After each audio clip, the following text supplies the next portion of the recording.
हमारे पिछले सत्र में हम देख रहे थे उस उद्देश्य को जिससे परमेश्वर ने मनुष्य को बनाया। और हमने देखा कि मनुष्य को इसलिए बनाया गया कि वो परमेश्वर के स्वरूप को प्रकट करे और एक राजा बनकर जिए। और उसको एक शरीर के साथ बनाया गया था, मिट्टी का शरीर, पर एक आत्मा जो परमेश्वर को प्रतिक्रिया दे सकती थी।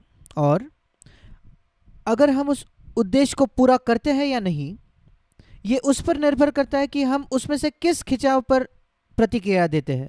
एक जानवर सिर्फ उसके शरीर के खिंचाव को प्रतिक्रिया देता है, उसको सिर्फ उसके नींद, भोजन और यौन क्रिया में दिलचस्पी है, और जब उसके बच्चे होते हैं तो उनकी वो देखभाल करता है।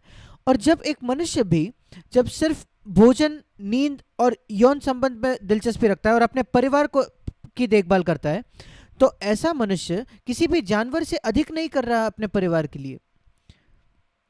जब एक मनुष्य उसके आत्मा को, उसके विवेक की आवाज को और परमेश्वर की आवाज को प्रतिक्रिया देता है जो उसके विवेक में है, तब वो जानवर के स्तर से ऊपर उठता है और परमेश्वर का पुत्र बनकर जीता है, जो परमेश्वर चाहता भी था।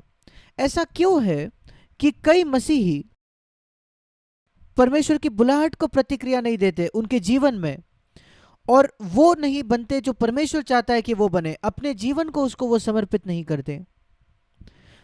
उसका कारण ये है कि उनको लगता है अगर वो अपनी ही इच्छा करे तो, और अपने आप को प्रसन्न करे तो, और सिर्फ उनके शरीर की अभिलाषाओं को वो प्रतिक्रिया दे तो वो एक अच्छा जीवन, आनंदी जीवन जी सकते हैं। ये शैतान का बड़ा धोखा है। उसने परमेश्वर की ऐसी छवि बनाई है जो हमारा जीवन बिगाड़ने के लिए आया है। वो बिल्कुल नहीं चाहता कि हम कोई आनंद करे, खुश रहे, जो बिल्कुल भी सच नहीं है।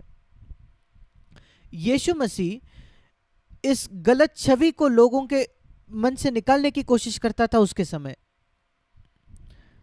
पूरे इतिहास में शैतान का एक बहुत बड़ा हथियार यही रहा है कि वो परमेश्वर की एक गलत छवि लोगों को दिखाए, ताकि वो अपने जीवन को उसको समर्पित नहीं करेंगे, पर वो पीछे रुकेंगे, पीछे हटेंगे। और अगर परमेश्वर को कि वो इस प्रकार से छवि कर पाए कि वो आपके जीवन को दुखी करना चाहता है या बिना आनंद का बनाना चाहता है, फिर वो सफल हो गया है कि मनुष्य को वो ऐसे परमेश्वर से समर्पित करने से पीछे हटा देता है। और मैं आपको बताना चाहता हूं, कई मसीही जिनसे मैं मिला हूं, और ये दूसरे धर्मों के लोगों के विषय में भी सच है, ये उनके अंदर ये भावना है कि परमेश्वर ऐसा नहीं है जिसके साथ आप मित्रता कर सकते हो। परमेश्वर आपके लिए अच्छा नहीं चाहता, वो आपके जीवन को निरानंद बनाना चाहता है, और ये एक झूठ है। और जब हमको मसीह के राजदूत होने की बुलाहट है, तो हमारे बुलाहट की एक भाग ये भी है कि हम शैतान के झूठ को दिखाएं। परमेश्वर आपके लिए सर्वोत्तम चाहता है। जब कभी वो आपको कोई बात से मना करता है, वो आपके भले के लिए है। हम शायद उसको नहीं समझ पाते। एक छोटा 1 साल का बच्चा या 2 साल का बच्चा ये नहीं समझ पाता कि क्यों आप उसको कहते हैं कि एक सांप के साथ मत खेलो, एक छुरे के साथ मत खेलो, या आग से मत खेलो। हम जानते हैं कि ये उसके लिए हानिकारक है, वो बच्चे के लिए। वो नहीं जानता चाकू का इस्तेमाल कैसे करे, आग का इस्तेमाल कैसे करे, वो अपने आप को चोट पहुंचा सकते हैं। पर क्या आपको लगता है वो बच्चे समझ पाते हैं? नहीं, वो आज्ञा नहीं मानते, वो आग में अपने आप को जला लेते हैं या चाकू से अपने आप को काट लेते हैं, क्योंकि वो आज्ञा नहीं मानते। और मनुष्य बिल्कुल ऐसा है। जब परमेश्वर हमें कहता है कि कुछ नहीं करना चाहिए, वो जानता है कि वो बात हमें नष्ट करेगी। शायद हमें उससे अस्थायी रूप से कोई सुख प्राप्त होगा, पर लंबे समय में वो हमारा नाश करेगा। और इसलिए वो हमें कहता है कि हम कुछ न करें। और इसलिए परमेश्वर ने आदम को कहा, उत्पत्ति उसके 2 अध्याय में, एक फल से नहीं खाना, एक वृक्ष से नहीं खाना। अभी उसका एक से अधिक कारण है जिसको हम अब देखेंगे। एक तरीके से परमेश्वर उसकी परीक्षा ले रहा था। परमेश्वर उसकी परीक्षा ले रहा था कि वो प्रतिक्रिया परमेश्वर को देगा या नहीं। परमेश्वर कभी भी एक व्यक्ति को पवित्र नहीं बना सकता जब तक कि वो मनुष्य खुद पवित्र होना का चुनाव ना करे। परमेश्वर हम पर दबाव नहीं डालता, हमें फोर्स नहीं करता कि हम पवित्र बने। और वो आदम पर भी दबाव नहीं डालने वाला था पवित्र होने के लिए, अगर वो खुद ना चाहे तो। आदम को वो चुनाव खुद करना पड़ा। और अगर परमेश्वर आदम को उस एदेन में भेजता और कहता कि तुम जो चाहो वो करो, जो खाना चाहो वो खाओ, मैं तुम पर कोई पाबंदी नहीं लगाऊंगा, तो आदम के पास यह मौका ही नहीं होता कि वो कोई चुनाव करे। और जब उसके पास चुनाव ही नहीं करना पड़ता तो वो पवित्र नहीं हो सकता था। जब परमेश्वर हमें चुनने का मौका देता है तभी हम पवित्र हो सकते हैं। चुनाव क्या था आदम के सामने? इसको हम अपने पिछले सत्र में भी देख रहे थे। वहां एक वस्तु थी जो परमेश्वर ने बनाई थी, एक बहुत सुंदर वृक्ष और बहुत सुंदर फल, और वो एक ओर था और दूसरी ओर परमेश्वर खुद था और उसकी आज्ञा कि उस फल को न खाना।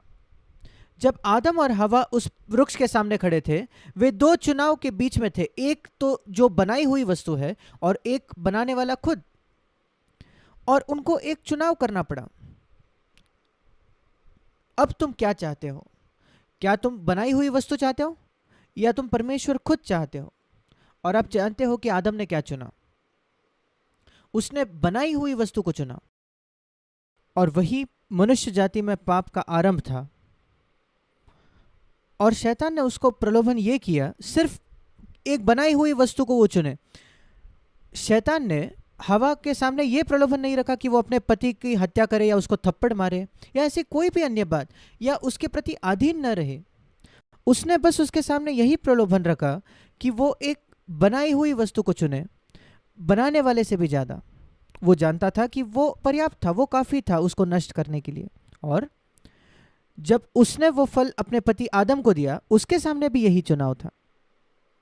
क्या मैं अपने बनाने वाले को चुनूं या मैं इस सुंदर वस्तु को चुनूं जिसको उसने बनाया है? और उसने वो सुंदर वस्तु को चुना और उसने अपने जीवन को भी नष्ट कर दिया। आज हमारे सामने भी यही चुनाव होता है, हम में से हर एक के सामने। ऐसे बहुत सारी आकर्षक वस्तुएं हैं जिनको परमेश्वर ने बनाया है, पर उनमें से कुछ बातें हमारे लिए मना की गई है। उदाहरण के स्वरूप पर, परमेश्वर ने हर स्त्री को इस वजह से नहीं दिया कि आप उसके लिए लालसा करो या उससे व्यभिचार करो या उसके साथ यौन संबंध रखो। वो आपको एक पत्नी देता है। पर जब आप एक वस्तु चाहते हो जिसको परमेश्वर ने मना किया है, कोई आपकी पत्नी छोड़ के कोई और आप चाहते हो एक गलत तरीके से उसका यौन सुख उठाओ उससे, आप एक बनाई हुई वस्तु को चुन रहे हो और परमेश्वर के आज्ञा को अस्वीकार कर रहे हो। और यह बिल्कुल वही चुनाव है जो हवा ने किया जब उसने एक आकर्षक वस्तु को चुना जो परमेश्वर ने बनाई थी और परमेश्वर को त्याग दिया।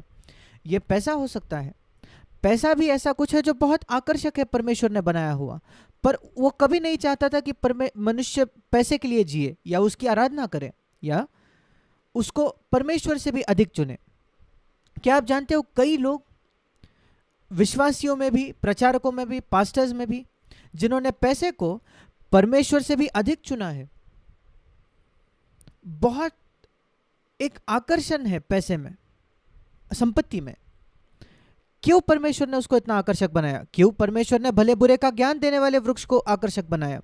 अगर परमेश्वर यही चाहता था कि आदम उस वृक्ष के पास न जाए या उस फल से न खाए, उसको बस एक ही काम करना था, उस वृक्ष को बहुत ही बुरा दिखने वाला और उससे घृणा हो जाए, उससे बदबू आए और उसको कांटों का वो बना सकता था और आदम हवा उसके नजदीक भी नहीं जाते, पर फिर उनकी परीक्षा भी नहीं होती। अगर परमेश्वर ने एक ऐसी वस्तु बनाई है और वो बहुत ही बदसूरत है, उसमें से बदबू आ रही है और वो उससे हमें घृणा उत्पन्न होती है, फिर अगर हम उसको अस्वीकार करके परमेश्वर को चुनते हैं तो उससे कुछ भी साबित नहीं होता। परीक्षा तो ये है जब परमेश्वर किसी बात को बहुत ज्यादा आकर्षक बनाता है और आपका पूरा प्राण उसके प्रतिक्रिया में उसके प्रति प्रतिक्रिया देना चाहता है, उस आकर्षण के प्रति, और जब आप उसको नहीं कहते हो और परमेश्वर को चुनते हो, तब आप पवित्रता के मार्ग पर हो। कोई मनुष्य पवित्र नहीं हो सकता अगर वो ये चुनाव न करे तो। कौन सा चुनाव? चुनाव कि मैं अपने बनाने वाले को उसके बनाए हुए वस्तु से भी अधिक चाहता हूं। अब्राहम जैसे भी एक मनुष्य को यह चुनाव करना पड़ा। 50 वर्षों के बाद जब परमेश्वर ने उसको पहले बुलाया था, जब परमेश्वर ने उसको पहले बुलाया, ये व्यक्ति बहुत ही, जैसे हम उत्पत्ति 12 में पढ़ते हैं, एक आरामदायक जीवन जी रहा था। 75 वर्ष का वो था और कसदियों के ऊर नामक नगर में वो था। और परमेश्वर ने उसको बुलाया उस जगह को छोड़ने के लिए, उस आराम को छोड़ने के लिए, और उस जगह की सुरक्षा छोड़ने के लिए, और उस नगर का आनंद छोड़ने के लिए जिस नगर में वो बचपन से बड़ा हुआ था। उस घर को, जमीन, सब कुछ छोड़कर और प्रभु के पीछे चलना। अब्राहम को क्या चुनाव करना पड़ा? सारी ये आकर्षक बनाई हुई वस्तुएं या परमेश्वर? तुम क्या चाहते हो? अब्राहम ने आज्ञा मानी, इसलिए हम उसके विषय में बाइबल में पढ़ते हैं। अगर उसने आज्ञा नहीं मानी होती, अगर वो हवा की तरह कहता नहीं मुझे तो यही बनाई हुई वस्तु चाहता हूं, तुझसे भी ज्यादा प्रभु, फिर हम अब्राहम के विषय कभी नहीं सुनते। परमेश्वर किसी और को चुनता। 50 वर्षों के बाद बाइबल बताती है उत्पत्ति 22 में परमेश्वर ने फिर एक बार उसकी परीक्षा ली। और सही में तो उसकी कई बार परमेश्वर ने परीक्षा ली, और हमेशा परीक्षा यही थी कि तुम क्या चाहते हो। हम उत्पत्ति 13 में पढ़ते हैं, एक ऐसा समय जहां अब्राहम के सेवक और लूत के सेवक, उनके बीच में झगड़ा हुआ। और झगड़ा यह था जायदाद के ऊपर, जमीन के ऊपर। अपने भेड़ बकरियों के लिए चराई, उन दिनों में इसी बात का मूल्य था, क्योंकि संपत्ति भेड़ बकरियों में थी और उनके लिए उनको चराई चाहिए थी। और परमेश्वर देख रहा था कि इस परिस्थिति में लूत का क्या रवैया होगा और क्या रवैया अब्राहम का होगा। और वहां आप देखते हो इन दो व्यक्तियों ने कैसी प्रतिक्रिया दी, अलग अलग तरीके से। उनके सामने चुनाव ये था, परमेश्वर या ये आकर्षक या चीजें जो उसने बनाई है। और हम वहां पढ़ते हैं कि लूत ने अपनी आंखें उठाकर सोदोम की ओर देखा, जो बहुत ही आकर्षक जगह थी, और उसने वही चुन लिया। उसने कहा कि मैं वो चाहता हूं, मैं इस आकर्षक जगह चाहता हूं। यद्यपि वहां के लोग बहुत पाप में जी रहे थे, ये बहुत जाना माना था कि वहां बहुत सारी पापमय बातें चल रही थी, और यहां लूत अपने परिवार को लेकर उस पाप के जगह में जाकर जीना चाहता था। पर एक जगह था, वो एक ऐसी जगह थी जहां वो बहुत पैसा कमा सकता था, और इसलिए वो उसने वहां जाना चुना। और उसका परिणाम यह था कि उसने अपने पत्नी को खो दिया, अपने बच्चों को खो दिया, और वो अपने आप को भी खोने वाला था, अपने जीवन को। पर अब्राहम ने, यद्यपि वो वरिष्ठ व्यक्ति था, उसने कहा मैं परमेश्वर को चाहता हूं, परमेश्वर मेरे लिए चुनेगा, मैं अपने आप के लिए नहीं चुनूंगा। और इसलिए उसने लूत को कहा तुम अपने आप के लिए चुन लो, अगर तू दाहिनी ओर जाएगा तो मैं बाई ओर जाऊंगा, तू बाई ओर जाएगा तो मैं दाहिनी ओर जाऊंगा, परमेश्वर मेरे लिए चुनेगा। और बाइबल में लिखा है लूत ने अपने आप के लिए चुन लिया। उसने क्या चुना? जैसे आदम और हवा ने चुना, जो बनाई हुई वस्तु है। अब्राहम ने परमेश्वर को चुना, और क्योंकि उसने परमेश्वर को चुना, उसका कोई नुकसान नहीं हुआ। परमेश्वर ने उसको कहा अब्राहम मैंने देखा है तुमने क्या चुना, तुमने मुझे चुना है, और क्योंकि तुमने ये किया, मैं तुम्हें ये सारी भूमि दूंगा, ये भूमि भी जो लूत ने चुनी है। जब आप परमेश्वर का आदर करते हो और उसको खोजते हो, आपको नुकसान नहीं होता भौतिक तौर पर। परमेश्वर, यीशु मसीह ने भी ये खुद कहा, अगर आप पहले परमेश्वर और उसके राज्य और उसके धर्म की खोज करो, तो ये पृथ्वी की चीजें जो तुम्हारी जरूरत है सही समय पर तुम्हें मिल जाएगी, और सही मात्रा में भी। बहुत ज्यादा नहीं कि आप नष्ट हो जाओ, बहुत कम नहीं कि आप भूखे रहो, पर बिल्कुल सही मात्रा में। चाहे वो पैसा हो या आराम हो या घर हो, कुछ भी, परमेश्वर सारी चीजों का प्रावधान करता है। पर वो चाहता है कि हम उसको चुने। वही वो चाहता था कि आदम करे, इसी वजह से तो उसको बनाया था उसने। क्या तू मुझे सारी बनाई हुई वस्तु से अधिक चुनेगा? यही वो अब्राहम से भी अपेक्षा करता था, और मैं आपसे कहना चाहता हूं मेरे प्रिय मित्रों, वही वो आपसे भी अपेक्षा रखता है। अपने जीवन के हर दिन आपको एक चुनाव करना है। आपको एक चुनाव करना है उस बात के बीच में जिसको बनाया हुआ है और बनाने वाला खुद। क्या आदम कुछ खोने वाला था? अगर वो परमेश्वर को चुनता तो क्या वो कुछ खोने वाला था? मनुष्य क्या चाहता है, क्या खोजता है? जवान लोग जब बड़े होते हैं, वो एक नौकरी चाहते हैं, वो एक घर चाहते हैं, और वो एक जीवन साथी चाहते हैं। ये मुख्य बातें हैं जो जवान लोग ढूंढते हैं 20 की उम्र के बाद। आदम के विषय में सोचकर देखिए, क्या परमेश्वर ने उसके लिए कोई प्रावधान किया था आदम के लिए इन 3 क्षेत्रों में? उसने जरूर किया था। हम पढ़ते हैं आदम को बनाने से पहले उसने पहले से ही ये सुंदर बगीचा बनाकर रखा था, उसके लिए एक घर, एक सुंदर घर, एदेन के जो एदेन का जो वाटिका थी, और उसके बाद उसने आदम को बनाया। रोजगार परमेश्वर ने पहले से ही योजना करके रखी थी आदम के लिए, उसके रोजगार के प्रति कि वो एक माली बनेगा इस बगीचे में।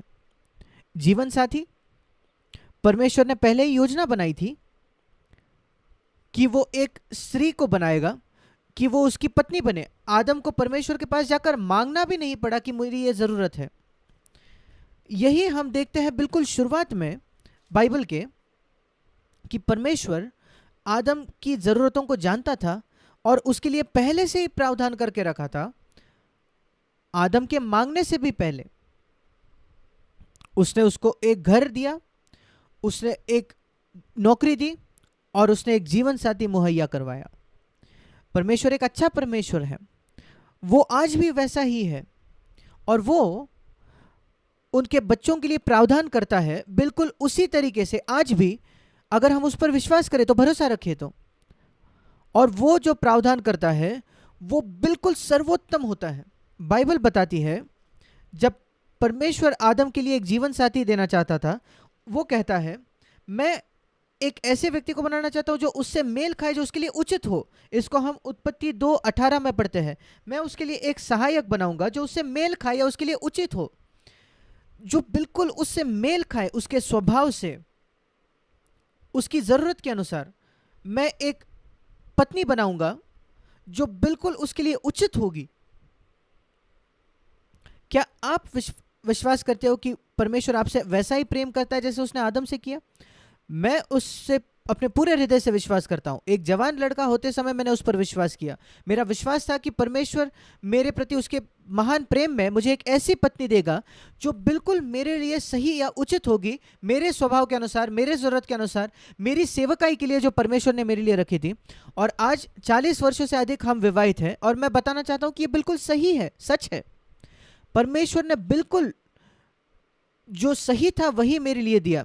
और अगर आप परमेश्वर का आदर करो और उसको खोजो और निर्माणकर्ता को चुनो इस बनाई हुई वस्तु से अधिक, और अपने लिए अगर आप नहीं छीनोगे तो परमेश्वर आपके लिए भी यही करेगा। वो आपको एक घर देगा, वो आपको एक नौकरी देगा, वो आपको एक जीवन साथी देगा, बिल्कुल आपके लिए उचित। आप खुद ढूंढकर भी उससे बेहतर नहीं ढूंढ सकते, एक बेहतर नौकरी, बेहतर घर या बेहतर जीवन साथी। और यही हम यहां देखते हैं। परमेश्वर चाहता है कि हमारी मनुष्य की जरूरत को वो पूरा करे। बाइबल कहती है कि मेरा परमेश्वर तुम्हारी सारी घटी को, सारी जरूरतों को पूरा करेगा। फिलिपियो 4:19 में हम पढ़ते हैं, मेरा परमेश्वर भी अपने उस धन के अनुसार जो महिमा सहित मसीह यीशु में है तुम्हारी हर एक घटी को पूरा करेगा।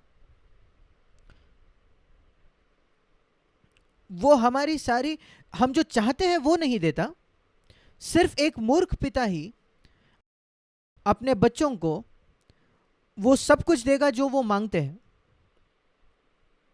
क्या आप सोचते हो यह बुद्धिमानी की बात है कि हमारे बच्चों को हम सब कुछ दे जो वो मांगते हैं? उससे तो वो नष्ट हो जाएंगे। एक बुद्धिमान पिता उसके बच्चों को उनकी सारी जरूरतें देता है, पर जो कुछ वो मांगते हैं वो नहीं देता। परमेश्वर हमसे अधिक बुद्धिमान पिता है। वो हमें सब कुछ नहीं देता जो हम मांगते हैं। कई प्रार्थनाओं का उत्तर वो नहीं देता, उसका उत्तर नहीं होता है। जैसे एक अच्छा पिता कुछ बार, कई बार अपने बच्चों को कहता है, नहीं मेरे बेटे, मेरे बेटी, मैं ये तुझे नहीं दे सकता, मैं इस बात की अनुमति नहीं दे सकता। पर हर कुछ जो हमारी जरूरत है, जो आदम की जरूरत थी, परमेश्वर ने पहले से ही उसका प्रावधान करके रखा था, आदम को बनाने से भी पहले। यह अद्भुत बात है। ऐसा नहीं कि उसने आदम को बनाया और फिर कहा कि अरे मुझे इसके लिए तो एक जगह ढूंढनी पड़ेगी कि ये कहां रहेगा, और मुझे ढूंढना पड़ेगा, मुझे इसके लिए पत्नी बनानी पड़ेगी। जिस पत्नी की योजना परमेश्वर ने बनाई थी आदम के लिए, उसकी योजना पहले से ही परमेश्वर ने किया था आदम को बनाने से पहले। हवा को बनाया तो बाद में, पर उसकी योजना पहले से ही परमेश्वर ने की थी। आदम को बनाने से पहले ही परमेश्वर कहता है कि हम मनुष्य को अपने स्वरूप में बनाए, अपनी समानता के अनुसार। उसको आदम और हवा की पहले ही योजना कर रखी थी, बनाने के भी पहले। और हम वहां देखते हैं परमेश्वर ने हर एक बात योजना करके रखी थी आदम के लिए उसको बनाने के पहले। और ये एक अद्भुत बात है कि हम इस पर विश्वास करें। कई बार जब हम ऐसे परिस्थितियों का सामना करते हैं जीवन में, जब हम सोच सकते हैं क्या परमेश्वर ने मेरे लिए कोई प्रावधान किया है इस परिस्थिति में, जिस परिस्थिति का मैं अब सामना कर रहा हूं। यह अद्भुत है कि हम उत्पत्ति में जाएं और वहां हम देखें कि एक जरूरत आने के पहले परमेश्वर ने उसके लिए योजना बनाकर रखी है। यह एक बहुत अद्भुत बात है कि हम परमेश्वर के बच्चे बने। मैंने ये देखा है 47 वर्ष के लिए। यह एक अद्भुत बात है कि हम परमेश्वर के बच्चे बने, क्योंकि परमेश्वर अब हर एक जरूरत का प्रावधान करता है, वो आत्मिक जरूरत हो, भौतिक जरूरत हो। हर एक व्यक्ति इस संसार में उसको परमेश्वर का बच्चा होना चाहिए। पर क्यों ऐसा है कि ये लोग इस अद्भुत जीवन को नहीं चाहते? क्योंकि शैतान ने उनके सामने एक छवि रखी है परमेश्वर की, कि परमेश्वर एक कठोर, आपसे बहुत ज़्यादा अपेक्षा करने वाला टास्क मास्टर है। अपने जीवन को उसको समर्पित मत करो। आप ज़्यादा खुशहाल जीवन जी सकते हो अगर आप अपने आप जियो तो। ये एक झूठ है। और मेरा विश्वास है कि ये एक बात है कि मसीहों में हमें इस पर जोर देना है। ये एक झूठ है ये कल्पना करना कि आप एक बेहतर जीवन जी सकते हो अगर आप अपने आप जियो तो, परमेश्वर की इच्छा की सलाह लिए बिना। सबसे खुशहाल मसीही इस पृथ्वी पर वो है जिन्होंने ये निर्णय किया है, मैं अपने जीवन की योजना खुद नहीं करना चाहता, मैं चाहता हूं परमेश्वर मेरे जीवन की योजना करे और मैं उसकी इच्छा को हूबहू पूरा करना चाहता हूं।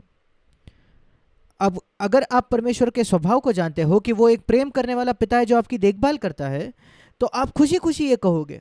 मैं ये कह सकता हूँ 47 वर्षों बाद, जब मैं एक जवान लड़का था, मैं इस बात से, इस सत्य से जकड़ गया जब मैं 21 साल का था कि परमेश्वर का मेरे जीवन के लिए एक योजना है। और मैं सोचने लगा क्या मेरे सीमित ज्ञान के साथ ये संभव भी है कि एक बेहतर योजना मैं अपने जीवन के लिए बनाऊं, मेरे बनाने वाले से भी अधिक, निर्माणकर्ता से भी अधिक। आप तो मूर्ख हो अगर आप ऐसा सोचते हो तो। जरूर परमेश्वर मेरे लिए एक बेहतर योजना बना सकता है हमारे जीवनों के लिए, क्योंकि वो भविष्य को जानता है, वो मेरे स्वभाव को जानता है, मैं कैसा हूं वो जानता है, क्या खतरे आने वाले हैं, और वो मेरे लिए सबसे अच्छा योजना रखता है। मैं उससे बेहतर योजना सोच ही नहीं सकता। एक बार मैं ये पहचान लेता हूं, वो विश्वास है। विश्वास ये है कि हम भरोसा करें कि परमेश्वर की बुद्धि हमारी बुद्धि से बेहतर है। विश्वास करना कोई बड़ी बात नहीं है। क्या ये बहुत मुश्किल है इस पर विश्वास करना कि परमेश्वर की बुद्धि आपसे बेहतर है? क्या इस पर विश्वास करना कठिन है कि परमेश्वर इतना सिद्ध तौर से आप पर प्रेम करता है, कि वो सर्वशक्तिमान है और आपके जीवन के हर पहलू को वो इस प्रकार नियंत्रण कर सकता है? यही तो विश्वास है। प्रभु मैं भरोसा रखता हूँ, इसलिए मैं चुनता हूँ कि जो तूने मेरे लिए योजना रखी है, मेरे योजना से भी अधिक। उत्पत्ति के पहले 2-3 अध्यायों से हमें यही सीखना है। क्यों मैं यहां शुरू कर रहा हूं, इसका कारण यह है क्योंकि मैंने पाया है कई मसीहों के समस्या का जड़ यह है कि वो ये नहीं जानते, ये नहीं समझते कि परमेश्वर के उनके लिए उद्देश्य है। वो भरोसा नहीं करते कि परमेश्वर की योजना उनके अपनी योजना से अधिक बेहतर है। वो इस बात पर भरोसा नहीं करते कि परमेश्वर आपके जीवन में आने वाले हर एक ज़रूरत के लिए पहले से प्रावधान करके रखता है। क्या आपने सुना मैंने क्या कहा? हर एक ज़रूरत जो आपके जीवन में कभी आ सकती है, आपके पूरे जीवन में परमेश्वर ने पहले से ही कुछ ना कुछ उसके लिए प्रावधान कर रखा है उस ज़रूरत को पूरा करने के लिए। और मैं उत्साहित होता हूँ ये जानकर कि भविष्य में मैं किसी भी बात का सामना क्यों ना करूँ। मैं नहीं जानता वो क्या होगा, मैं नहीं जानता अगले हफ्ते, अगले महीने किस बात का मैं सामना करूँगा, पर मैं जानता हूँ एक बात को कि वो कुछ भी क्यों ना हो, परमेश्वर ने कुछ ना कुछ उसके लिए प्रावधान करके रखा है। एक बहुत ही सुंदर वचन है भजन 112 में, जो इस प्रकार है। ये मेरा बहुत पसंदीदा अध्याय है भजन 112, क्योंकि वो बताता है कितना धन्य है वो पुरुष जो परमेश्वर की आज्ञा मानना चाहता है, सिर्फ वो आज्ञा मानना चाहता है, जो उसकी आज्ञाओं से अति प्रसन्न रहता है और उसकी आज्ञा मानता है। और भजन 112:7 में एक बात लिखी है, वो बुरे समाचार से नहीं डरता। अब जब तक हम इस पृथ्वी पर जिएंगे, कभी ना कभी हम एक ऐसी खबर पाएंगे जो अच्छी नहीं है। फिर हम क्यों नहीं डरते? क्योंकि परमेश्वर ने उसके लिए प्रावधान कर रखा है कुछ ना कुछ कि उसका हल मिले। क्या यह अद्भुत नहीं है कि हम इस पृथ्वी पर इस प्रकार जिए? हम ये कह सके कि अब से लेकर मेरे जीवन के अंत तक मैं नहीं जानता मेरे मार्ग में क्या आएगा, पर मैं एक बात जानता हूं, मैं किसी भी बात का सामना क्यों ना करूं, परमेश्वर ने उसके लिए कोई प्रावधान रखा है। और मैं इसको उत्पत्ति 2 से सीखता हूं। परमेश्वर ने आदम की हर जरूरत का प्रावधान कर रखा था, और मुझे यह सिखाने के लिए बाइबल के शुरुआत में ही कि वो मेरी जरूरत को जानता है और उसने उसके लिए प्रावधान करके रखा है पूरी तरीके से। इसलिए आइए इस गलत संकल्पना से हम दूर हट जाए जो शैतान ने लोगों के बीच में रखी है, और हम इस बात को पहचाने कि वो हमारे जीवन के लिए सबसे बेहतर चाहता है मेरे मित्र, और इसलिए अपने जीवन को उसको समर्पित करें और कहिए कि प्रभु मैं आपकी इच्छा चाहता हूँ मेरे जीवन के लिए।